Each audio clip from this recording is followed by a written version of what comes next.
Hello and welcome back, ladies and gentlemen, to the Adobe Minis. This is episode 3, in which we will talk about Adobe Capture, a neat little iPhone, iPad app that creates seamless textures for 3D models, for example.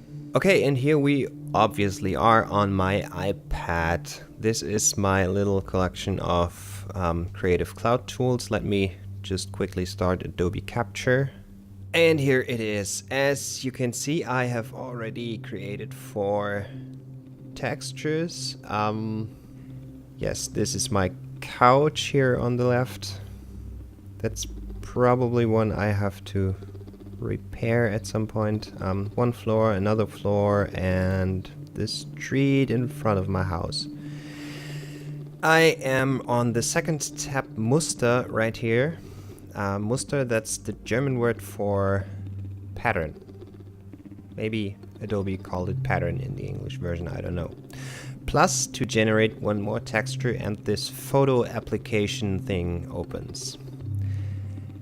At the left here, you can choose which pattern you would like to create, and I go with the very first one, this rectangle. Okay. Now I'm ready to take a picture of this shirt fabric thing. Therefore, I go as close to the subject as possible without casting too much shadow and click. Something like this looks okay to me. On the left, we now can see the picture we've just taken, and here on the right, we can see it's tiling pretty bad right now. Let's adjust a couple of things. We can rotate it. We can scale the picture. We can reposition it. We can even rotate it by 90 degrees using this button here. But if we think, no, that's all not necessary, there is this reset button at the bottom here. And once I click it, we are where we started off. I think in my case, it's enough to blend in the edges quite a bit. Just like this. And yes, of course, if you want to be really picky, you can still see some tiling here and there. But for the sake of this short tutorial, I am happy with what I could achieve and move on. Here, just another preview. And now let's give our texture a name. It will be saved in my RR textures folder that I created earlier on. And let's call it, let's call it fabric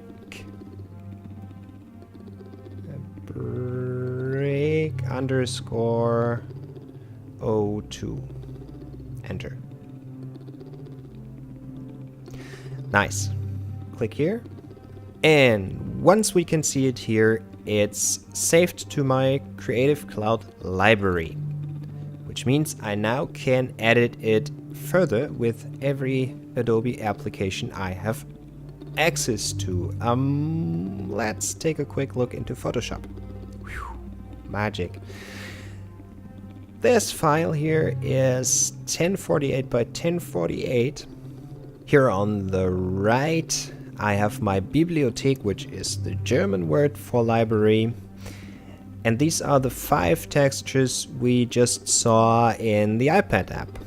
Let's take a quick look at some of them. We can change the scaling. I don't want that right now. Okay. This is our fabric material.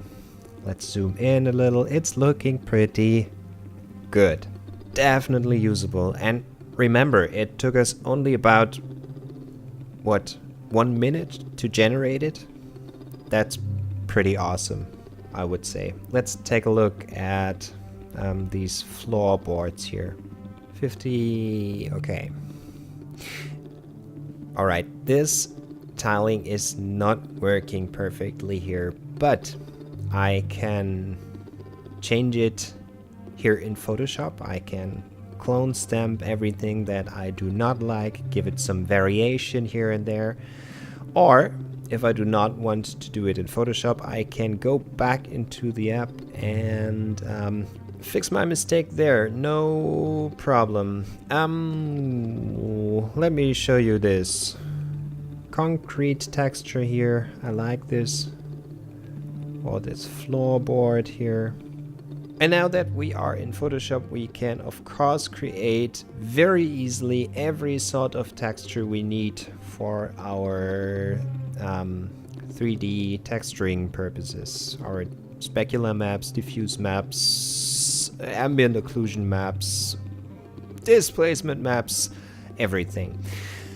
Anyway, I hope you liked this episode. If so, please leave me a thumbs up and tell your friends about it. That's always appreciated.